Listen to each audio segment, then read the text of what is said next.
Votre invité à présent dans la grande interview en direct sur Boursorama, c'est Denis Ferrand, directeur général de Rexecode. Bonjour Denis. Bonjour David. Bonne année, tous mes voeux. Bonne année. Je suis très heureux de commencer avec vous. Il n'était pas inquiet juste avant, Philippe Wechter, pour Ostrom Asset Management, quand je lui parlais de la dette française, enfin des taux d'intérêt sur la dette française souveraine à 10 ans à 3%. En même temps, Bercy doit lever 270 milliards d'euros cette année sur les marchés pour financer nos déficits.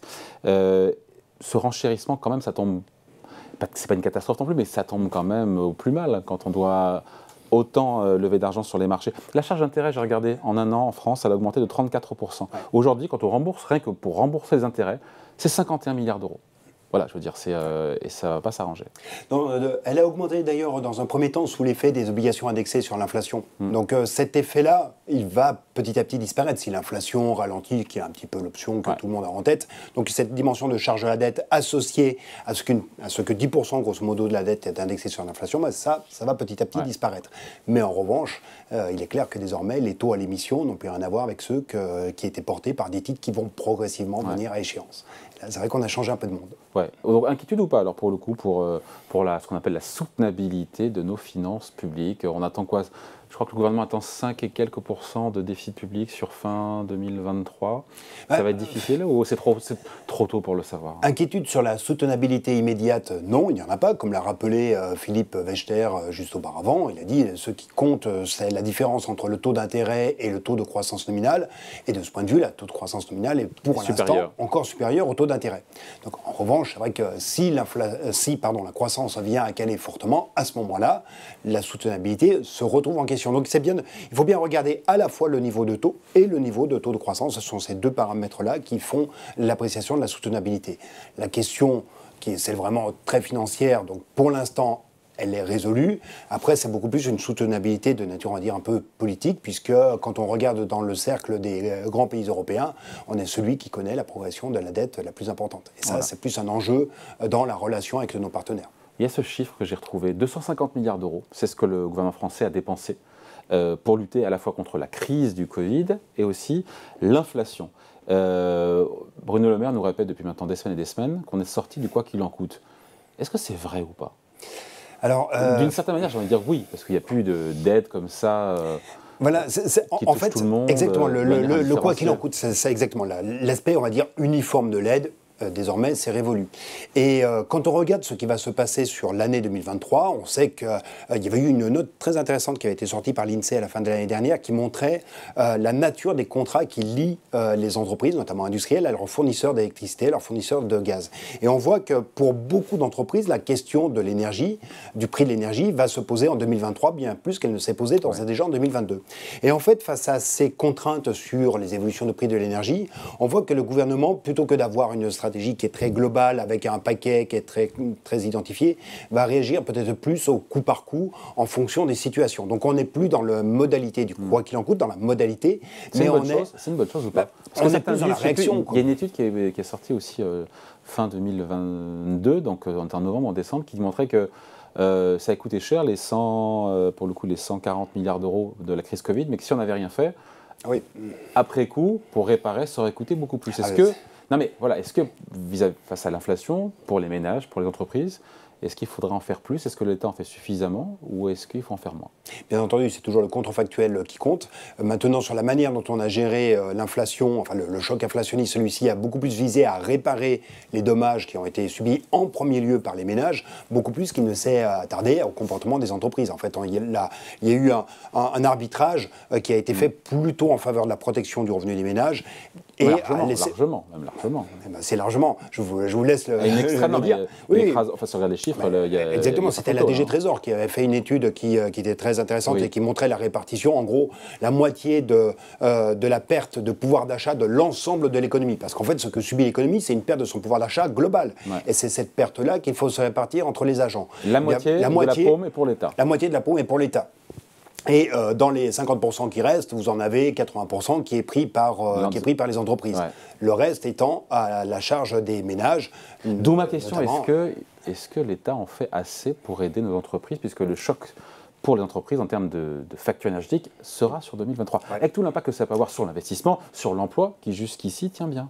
Tout à fait, mais jusqu'à présent, on ne peut pas dire qu'il en a fait trop, parce que le choc de l'énergie est encore à venir. Et donc c'est bien, il va falloir voir comment l'État va adapter ses réponses à la crise énergétique au fur et à mesure. En gros, on apprend un peu en marchant face à cette donc c'est plus crise énergétique. Pour les entreprises, exactement. C'est plus du quoi qu'il en coûte. Exactement, c'est beaucoup plus de la réaction à l'évolution, à la dégradation de la situation. Enfin, on a tous les exemples, on a tous entendu parler de ces exemples d'entreprises qui voient du jour au lendemain leur facture d'électricité exactement. Bon, face à ces situations-là, c'est faire preuve de souplesse, c'est lever des conditions de financement pour les entreprises, enfin leur faciliter l'accès au financement. Il y a beaucoup de leviers qui sont actionnés. Donc on peut dire que le gouvernement ne sort plus carnet de chèques. On voit bien que là, encore une fois, les aides, les remises sur les carburants, c'est terminé. Maintenant, il y a cette aide de 100 € pour la moitié des Français les plus modestes qui prennent leur voiture. On n'est plus du tout dans les mêmes ordres de grandeur. On est passé d'un système qui coûtait 8 milliards à un système qui a coûté 1,5 milliard. On voit bien que ça coûte 4 fois moins cher, quoi.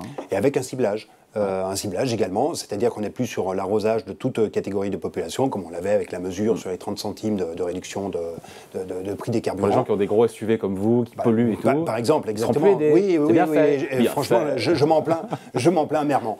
Mais hormis cette situation que je déplore largement, on se rend compte qu'on veut désormais beaucoup plus se concentrer sur là où ça fait le plus mal, en réalité. Et donc, c'est vraiment cette adaptation qui est le point qui sera à surveiller, parce que de toute façon, des marges de manœuvre, je ne suis pas certain qu'il y en ait beaucoup dans un contexte où la remontée des taux est quand même bien là. Mais en même temps, tant que l'inflation n'est pas revenue à un niveau plus soutenable, à 2%, je ne suis pas sûr qu'on verra ça tout de suite.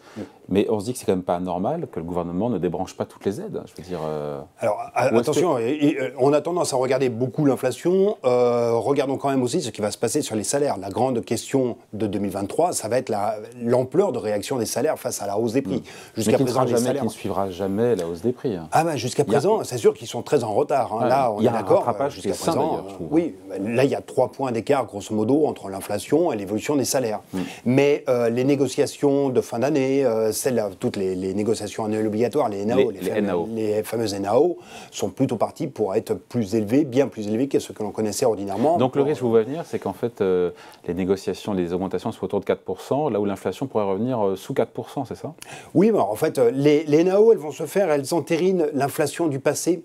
Elles sont beaucoup moins en réaction sur l'anticipation d'inflation. Enfin, elles ne sont pas en anticipation de l'inflation. Donc elles étaient en retard, bien sûr. Elles étaient en retard pendant tout 2022. Elles risquent d'être un petit peu en avance, ces évolutions des salaires par rapport à l'inflation que l'on aurait en 2023, si celle-ci ralentit bien. Vous avez vu la baisse des prix de l'électricité, notamment sur les marchés spot, est quand même assez impressionnante sur les derniers mois. Certes, il va y avoir l'augmentation, sur les dernières semaines, pardon. Certes, il va y avoir l'augmentation. Sans que ça se traduise encore sur la facture. Parce que ça paraît très loin quand on dit effectivement le prix de l'électricité qui est un marché local, européen, effectivement, spot, donc aujourd'hui, a beaucoup baissé. Mais en quoi ça va aider les entreprises, les particuliers, notamment les entreprises qui souvent achètent l'électricité à terme, entre guillemets, c'est un peu compliqué. C'est sûr que ça ne va pas se voir, mais c'est le même mécanisme qui fait que jusqu'à présent, le prix spot ne se répercutait pas dans les prix que payent les entreprises.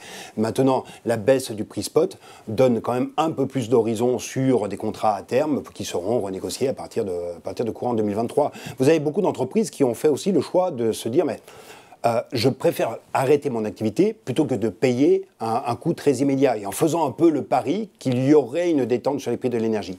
Peut-être que cette détente est en train de s'opérer. Pétrole qui remonte à 85 $. Oui, mais parce qu'il y a des stocks de pétrole qui sont quand même plutôt bas, notamment aux États-Unis, on voit qu'ils sont exceptionnellement bas. Et quant à la Chine, eh bien, s'il y a un redémarrage, comme on l'anticipe une fois que la vague de très forte contamination de Covid sera passée, s'il y a un redémarrage, alors oui, ça va porter les prix du pétrole un petit peu à la hausse. Mais globalement, sur le gaz et l'électricité, parce que cette crise de l'énergie, elle est quand même très spécifique à l'Europe, parce qu'elle tient à l'équilibre de son marché du gaz, à ses approvisionnements électriques, aux difficultés de production que l'on rencontre en France. Si vraiment il y a une détente à ce moment-là, eh bien ça peut être quand même plutôt une bonne nouvelle du côté des entreprises. On a eu les vœux présidentiels, vœux d'unité évidemment en ce début d'année, mais on se dit que le contexte social quand même s'annonce tendu. Il y a ces aides publiques qui sont quand même moindre, on a un pétrole qui remonte, moins d'aide à la pompe ou autre, l'annonce de la réforme des retraites, on y va tout droit, donc voilà, le contexte social risque d'être tendu dès le mois de janvier. Hein.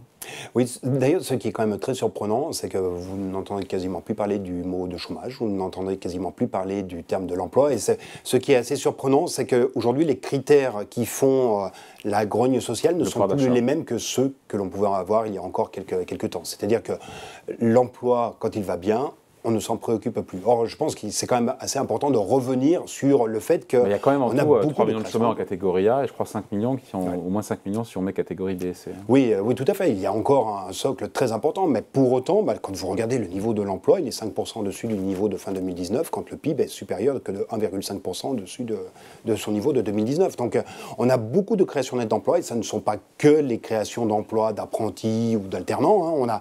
On a beaucoup de créations, mais avec, au total, peu de productivité et donc peu de possibilités de distribuer des salaires. Donc ce qui va être très intéressant à voir justement dans la façon dont se négocie l'évolution des revenus, et c'est un peu ce facteur social que l'on a en tête, c'est qu'on a eu en 2022 comme une forme de troc qui a été fait entre beaucoup d'emplois et peu de salaires individuels. Ce qu'on risque d'avoir cette année, c'est plutôt l'inverse, c'est-à-dire plutôt un ralentissement de l'emploi parce que les entreprises vont commencer à être plus prudentes, mais en revanche, face à un contexte d'inflation forte, face à des demandes d'augmentation salariale importantes, eh bien, on aura plus de salaires. Ouais, une inflation qui devrait mécaniquement ralentir, mais qui va rester à un niveau très élevé en France, et une croissance aussi qui va ralentir. On ne sait pas jusqu'où. Ce qui est sûr, c'est que la conjoncture économique sur 2022 a plutôt bien résisté.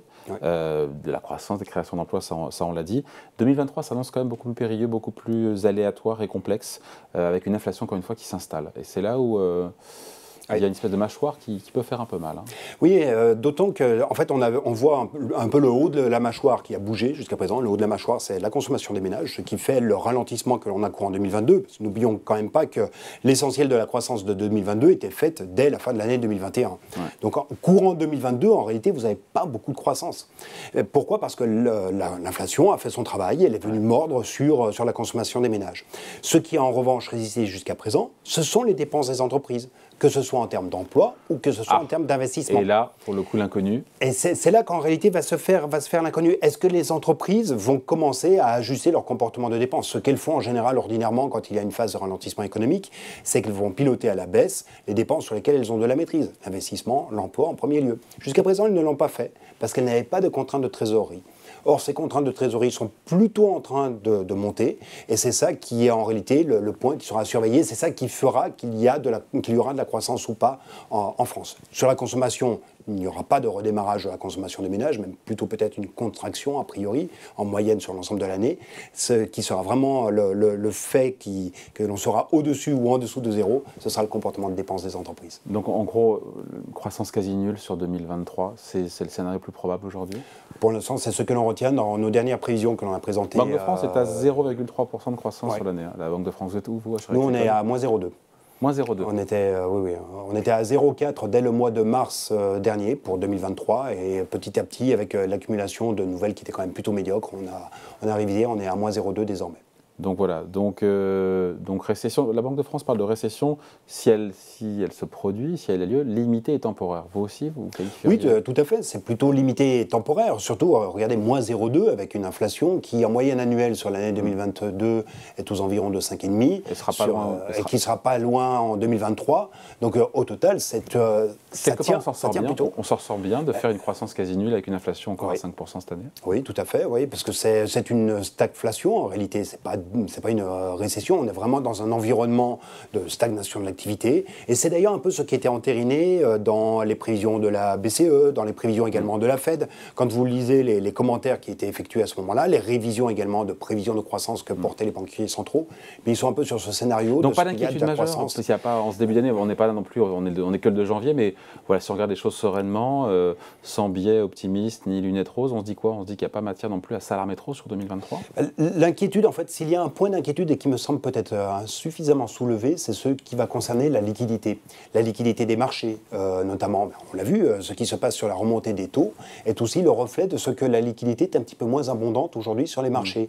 L'année 2022 est marquée aussi par la très forte baisse des levées de capitaux par les entreprises, que ce soit des levées de capitaux en actions ou en obligations. Elles se sont carrément effondrées pour ce qui concerne les signatures les plus risquées aux États-Unis.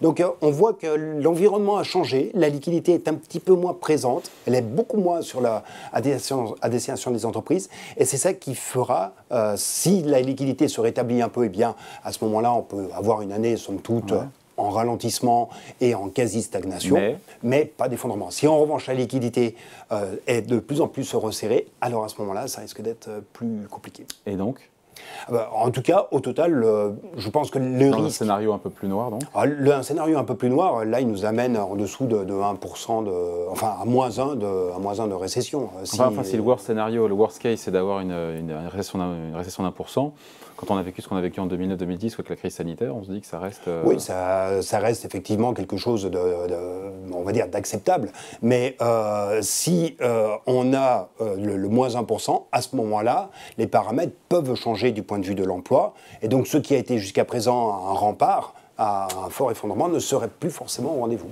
Bon, voilà, merci. En tout cas, merci de passer nous voir pour cette première émission. Denis Ferrand, directeur général de Rexeco, d'inviter de la grande interview en direct sur Boursorama. Merci, salut. À bientôt.